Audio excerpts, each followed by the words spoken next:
Hey, after observing Mr. Ford's class, there were a lot of things that I was quite impressed with. There were many things that actually went well. First, I was very impressed with the way that the students actually entered the classroom. We're in the process of trying to become a national avid demonstration site here at our campus.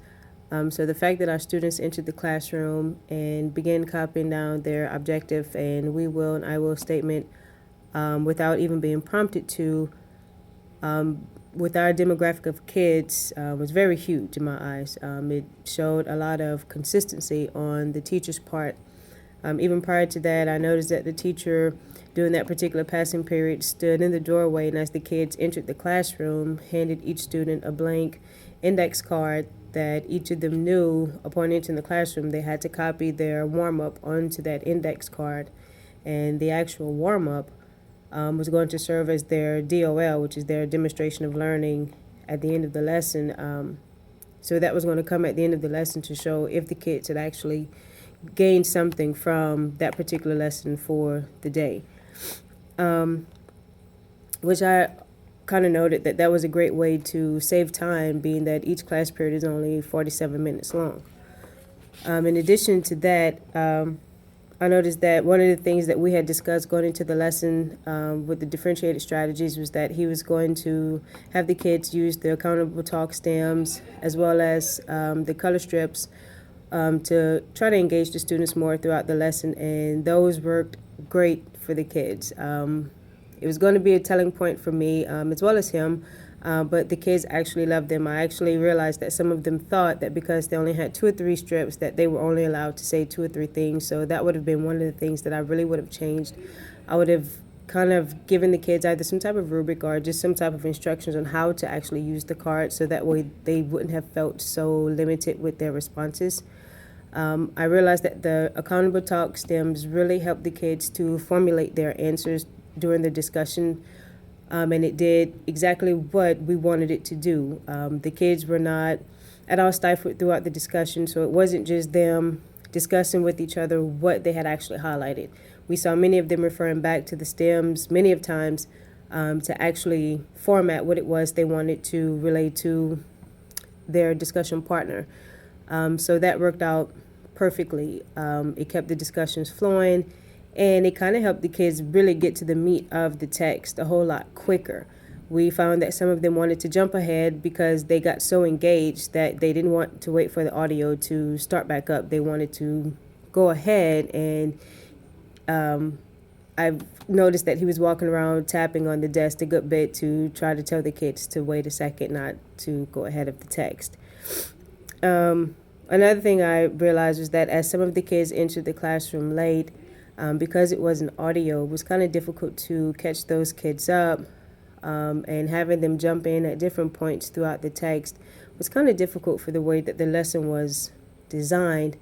I'm not sure how he could have offset that without just having them begin reading from the beginning, but they weren't able to really utilize the way that the lesson was designed for the day or to capitalize on the fact of using the accountable talk stems or the color strips because they were so far behind. And once they started to see how those tools were actually engaging their classmates, they really wanted to be a part of that, but it was difficult because they didn't have much to contribute. So having them to just kind of jump in where everyone was, it just kind of left them out. And some of those students really needed that particular lesson. Another thing that I noticed was that it was a great lesson for that particular teak. And what he was trying to see was if doing it that particular way was going to help him see if the students were able to identify those key elements of plot within the text.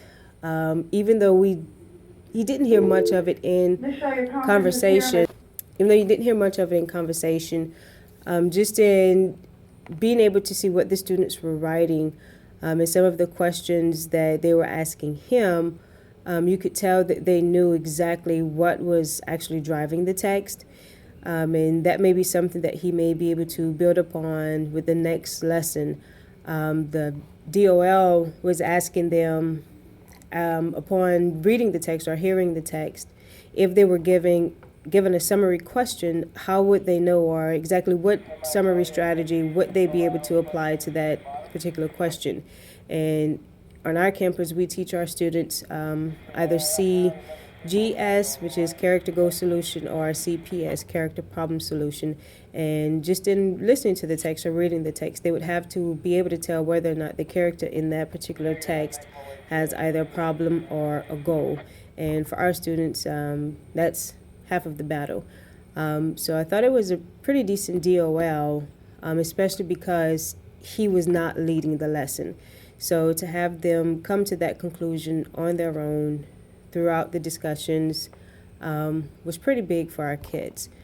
I thought this type of differentiated lesson was really good for our teachers, or for this particular teacher, because as we go in walkthroughs, or as I attend walkthroughs with many of the administration, one thing that we see is that our teachers do not allow our students to work independently, that they want to do most of the teaching. So one thing that I noticed today is that our students are really capable of doing many difficult tasks if our teachers just get out of the way, but they would need to know more of these differentiated strategies.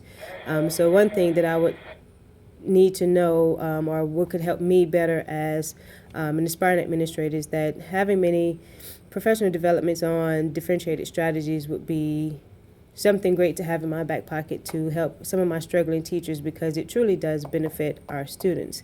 The kids were able to, become more engaged than I've ever seen before. And they were actually able to leave the classroom today with a whole lot more versus him actually having to tell them anything. So it worked out more for the kids' benefit. So I could see if many of my own campus administrators were, abreast of these type of strategies and techniques to help our students and help our teachers alike.